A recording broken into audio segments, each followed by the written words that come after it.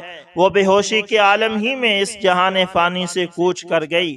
اس کے فوت ہوتے ہی نہ جانے کیوں مجھے اور میری بیوی کو آپ کی بیٹی کا خیال آیا۔ ہم میاں بیوی نے اور ہماری تمام فیملی نے فیصلہ کیا ہے کہ ہم اپنی بھانجی کا تمام جہیز کا سامان آپ کے ہاں پہنچا دیں گے۔ شادی جلد ہو تو اس کا بندوبست خود کریں گے، اور اگر ابھی کچھ دیر ہے تو تمام اخراجات کے لیے رقم آپ کو نقد پہنچا دیں گے۔ آپ نے نہ نہیں کرنی، آپ اپنا گھر دکھا دیں تاکہ سامان کا ٹرک وہاں پہنچایا جا سکے۔ حکیم صاحب حیران و پریشان یوں گویا ہوئے، محمد علی صاحب آپ جو کچھ کہہ رہے ہیں مجھے سمجھ نہیں آ رہا، میرا اتنا دماغ نہیں ہے۔ میں نے تو آج صبح جب بیوی کے ہاتھ کی لکھی ہوئی چٹ یہاں آ کر کھول کر دیکھی تو مرچ مسالے کے بعد جب میں نے یہ الفاظ پڑھے، بیٹی کے جہیز کا سامان بھی، تو آپ کو معلوم ہے میں نے کیا لکھا؟ آپ خود یہ چٹ ذرا دیکھیں۔ محمد علی صاحب یہ دیکھ کر حیران رہ گئے، یعنی وہ چٹ محمد علی نے دیکھی تو وہ بھی حیران ہو گیا کہ بیٹی کے جہیز کے سامنے لکھا ہوا تھا یہ کام اللہ کا ہے، اللہ جانے۔ محمد علی صاحب یقین کریں آج تک کبھی ایسا نہیں ہوا تھا کہ بیوی نے چٹ پر چیز لکھی ہو اور مولا نے اس کا اسی دن بندوبست نہ کر دیا ہو۔ واہ مولا واہ، تو عظیم ہے، تو کریم ہے۔ آپ کی بانجی کی وفات کا صدمہ ہے، لیکن اس کی قدرت پر حیران ہوں کہ وہ کس طرح اپنے معجزے دکھاتا ہے۔ حکیم صاحب نے کہا کہ جب سے ہوش سنبھالا ایک ہی سبق پڑھا کہ صبح ورد کرنا، رازق رازق تو ہی رازق، اور شام کو شکر شکر مولا تیرا شکر ہے۔ اللہ اکبر اللہ اکبر۔ کیسے تھے وہ عظیم انسان، اور کیسا ان کا اللہ کے ساتھ تعلق تھا۔ اللہ ایسا تعلق ہمیں بھی عطا فرمائے دوستو۔ اللہ اکبر اللہ اکبر۔ دوستو اسی طرح شمعون نامی ایک آتش پرست حضرت امام حسن بصری رحمت اللہ تعالی کا ہمسایہ تھا۔ بیماری کے بعد جب اس کی موت کا وقت قریب آیا تو حضرت امام حسن بصری رحمت اللہ تعالی کو اس کی بیماری کا پتہ چلا تو آپ اس کے پاس پہنچے۔ آپ نے دیکھا کہ آگ کے دھوئیں سے اس کا رنگ سیاہ ہو گیا ہے۔ آپ نے فرمایا ساری عمر تو نے آگ اور دھوئیں کی پرستش کی ہے، آخری وقت تو اللہ سے ڈرو اور اسلام قبول کر لو تاکہ اللہ تعالیٰ تجھ پر رحم کرے۔ اس نے کہا اسلام قبول کرنے میں 3 چیزیں مجھے رکاوٹ ڈال رہی ہیں، 3 چیزوں کی وجہ سے میں اسلام قبول نہیں کر رہا۔ کہتا ہے کہ تم دن رات دنیا کی برائی کرتے ہو مسلمان، مگر پھر بھی دن رات اسی دنیا کی طلب میں مشغول رہتے ہو۔ نمبر 2، تم لوگ موت کو برحق سمجھتے ہو مگر اس کی تیاری نہیں کرتے۔ نمبر 3، یہ سمجھتے ہو کہ اللہ تعالیٰ کا دیدار میسر ہوگا مگر کام اس کی رضا کے خلاف کرتے ہو۔ حضرت حسن بصری رحمت اللہ تعالیٰ نے فرمایا کہ یہ آشنا لوگوں کی نشانی ہے، اگر مومن لوگ ایسا کرتے ہیں تو تم کیا کرتے ہو؟ ساری عمر تم نے آتش پرستی میں گزار دی ہے لیکن میں نے آگ کی پوجا نہیں کی۔ اگر آگ میں ہاتھ ڈالیں، یعنی ایک تھوڑی اگر آپ تھوڑا سا ہاتھ آگ میں ڈالیں تو دونوں کو جلا دے گی، اور تمہاری 70 سال کی پوجا کا ذرہ بھی خیال نہیں کرے گی، لیکن میرا خدا اگر چاہے تو آگ کی مجال نہیں کہ میرا ایک بال تک بھی جلا دے۔ آؤ ہم دونوں آگ میں ہاتھ ڈالتے ہیں تاکہ تجھ پر آگ کی کمزوری اور اللہ کی قدرت ظاہر ہو۔ یہ کہہ کر آپ نے آگ میں ہاتھ ڈال دیا اور دیر تک آگ میں ہاتھ رکھا، لیکن آگ نے ذرہ بھر بھی اثر نہ کیا۔ شمعون نے جب اس حال کو دیکھا تو اس کی حالت بدل گئی اور کہا کہ میری ساری عمر آتش پرستی یعنی آگ کی پوجا کرنے میں بسر ہوئی، اب چند سانس باقی ہیں، ان میں اب کیا کر سکتا ہوں؟ آپ نے فرمایا کہ مسلمان ہو جاؤ۔ شمعون نے کہا کہ آپ مجھے اس بات کی تحریر لکھ کر دیں، اگر میں مسلمان ہو جاؤں تو اللہ تعالیٰ مجھے عذاب نہ دے گا۔ چنانچہ آپ نے خط لکھ دیا اور اس کی خواہش کے مطابق معززین شہر کی گواہی بھی درج کرا دی۔ شمعون خط کو لے کر ایمان لے آیا اور بہت رویا اور وصیت کی کہ مرنے کے بعد یہ میرے ہاتھ میں دے دینا۔ پھر کلمہ پڑھ کر مسلمان ہو گیا۔ آپ نے اس کی وصیت پوری کی، اپنے ہاتھ سے غسل دے کر قبر میں اتارا اور خط اس کے ہاتھ میں دے دیا۔ رات کو آپ ساری رات متفکر رہے کہ میں نے کیا کیا، مجھے اپنی نجات کا علم نہیں، دوسروں کو تحریریں لکھ کر دے رہا ہوں۔ اسی فکر میں آپ کی آنکھ لگ گئی تو دیکھا شمعون سنہری تاج سر پر رکھے بہشت میں ٹہل رہا ہے۔ پوچھا کہ کیا حال ہے؟ اس نے کہا کہ اللہ تعالیٰ نے مجھ پر بڑا فضل فرمایا اور مجھے بخش دیا ہے۔ آپ یہ اپنا خط لے لیں، مجھے اس کی اب حاجت نہیں رہی۔ جب آپ خواب سے بیدار ہوئے تو وہ خط آپ کے ہاتھ میں تھا۔ آپ نے خط دیکھ کر بارگاہ الہی میں عرض کی کہ خداوند تیرے کام صرف فضل سے ہی ہیں، کسی علت سے نہیں۔ اللہ اکبر، اللہ اکبر۔ دوستو اسی طرح ایک زمانہ میں ایک بہت امیر نوجوان تھا اور اس کے والد لال و جواہر کی تجارت کیا کرتے تھے۔ اپنے حلقہ دوست اور احباب میں اس کی بات چلتی تھی اور وہ اپنے دوستوں کے ساتھ انتہائی ایثار و محبت سے پیش آتا تھا۔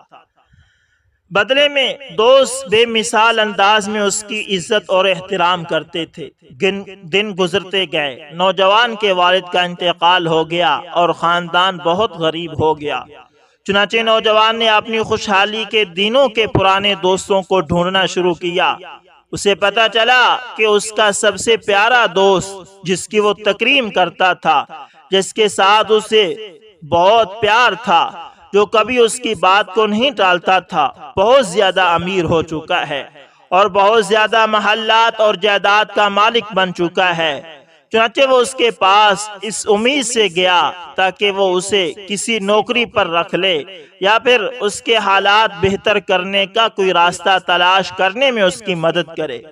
جب وہ محل کے دروازے پر پہنچا تو خدام و حشام نے اس کا استقبال کیا۔ اس نے ان سے گھر کے مالک سے اپنے تعلقات اور ان کے درمیان پرانی محبت کا ذکر کیا۔ خدام گئے اور اپنے مالک کو ان کے جگری دوست کے آنے کی خبر سنائی۔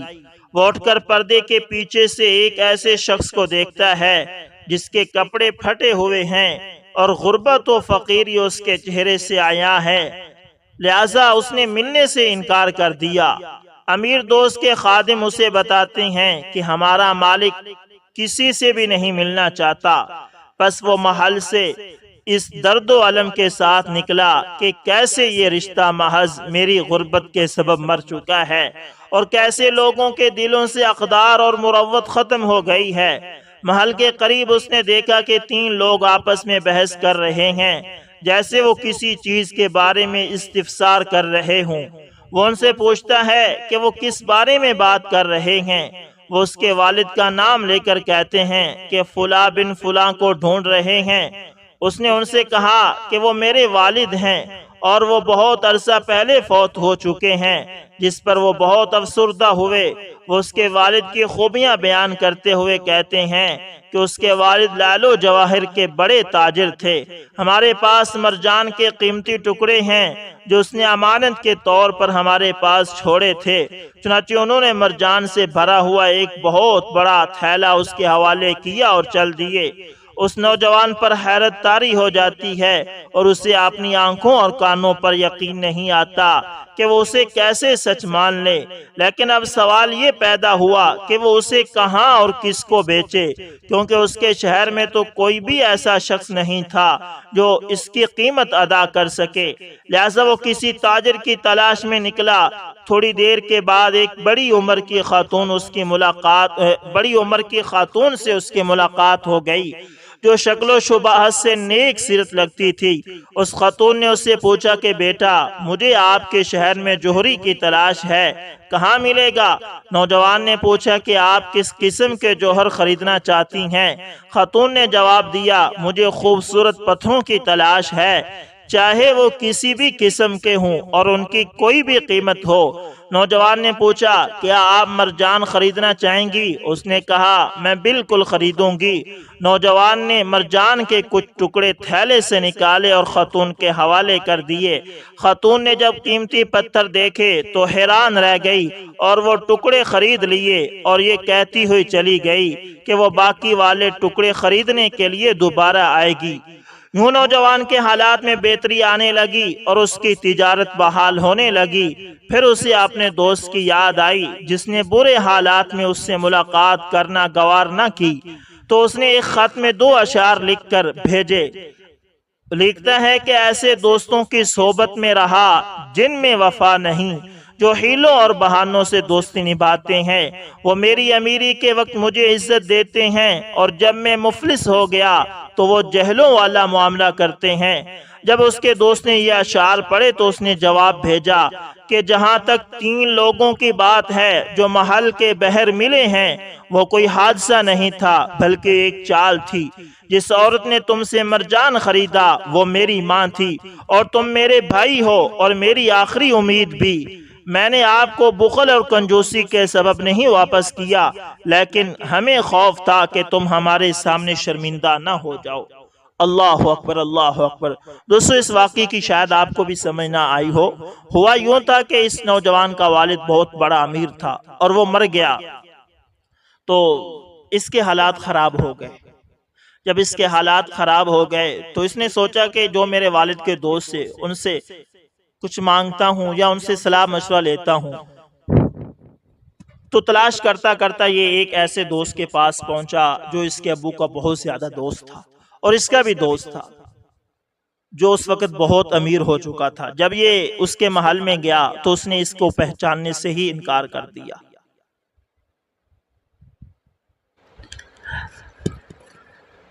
لیکن اس نے پہچاننے سے اس لیے انکار کیا کہ اگر میں نے اس کو پہچان لیا اور یہ کہے گا کہ میری مدد کرو، تو اگر میں نے لوگوں کے سامنے اس کی مدد کر دی تو پھر یہ کبھی میرے سامنے سر نہیں اٹھا سکے گا بلکہ اس کو شرم آئے گی۔ تو اس دوست نے ایک چال چلی، اس نے ایسا کیا کہ 3 لوگوں کو بیر بھیجا اور انہیں کہا کہ آپ کہنا کہ ہم نے فلاں بن فلاں سے ملنا ہے، اس کے کچھ قیمتی ہیرے جواہرات ہمارے پاس ہیں، ہم نے واپس کرنے۔ تو اس نے ایسے ہی کیا، 3 بندے وہاں بھیجے۔ جب یہ محل سے نکلا تو اس کو وہ ملے، انہوں نے کہا کہ ہم آپ کے ابو کے مقروض ہیں، اس نے ہمارے پاس کچھ امانت رکھی تھی وہ آپ واپس لے لیں۔ تو پھر اس نے وہ واپس لیے، تو پھر اب بیچنے کے لیے اسے کوئی نہیں مل رہا تھا، تو پھر اسی دوست نے اپنی ماں کو بھیجا کہ جتنی یہ قیمت مانگے اس کو دے دو۔ تو پھر اس نے وہ قیمت دی، تو پھر چلتے چلتے اس کے بھی حالات درست ہو گئے۔ تو پھر جب اس کے حالات درست ہوئے تو اسے وہ دوست یاد آیا اور اسے تکلیف ہوئی کہ یار جب میں غریب تھا تو اس نے میری مدد نہیں کی تھی۔ تو پھر اس نے اسے خط لکھا، تو اس خط کے جواب میں اس دوست نے لکھا کہ وہ جو 3 لوگوں کے ذریعے آپ کو ہیرے جواہرات ملے تھے وہ کوئی آپ کے ابو نے امانت نہیں رکھوائی تھی بلکہ وہ میں نے ہی بھجوائے تھے، اور ان کو بیچنے کے لیے آپ کو کوئی بھی گاہک نہیں مل رہا تھا۔ وہ جو عورت آئی تھی وہ میں نے ہی بھیجی تھی، وہ میری ہی ماں تھی تاکہ وہ آپ سے خریدے اور آپ کے پاس رقم آئے اور آپ اس سے کاروبار کرے۔ رہا یہ کہ میں نے آپ کو پہچانا اس لیے نہیں تھا کہ آپ کو مجھ سے مل کر شرمندگی نہ ہو۔ اللہ اکبر۔ دوستو ایسے بھی دوست ہوتے ہیں، سچے دوست۔ اللہ تعالیٰ ایسے مخلص دوست سب کو دے۔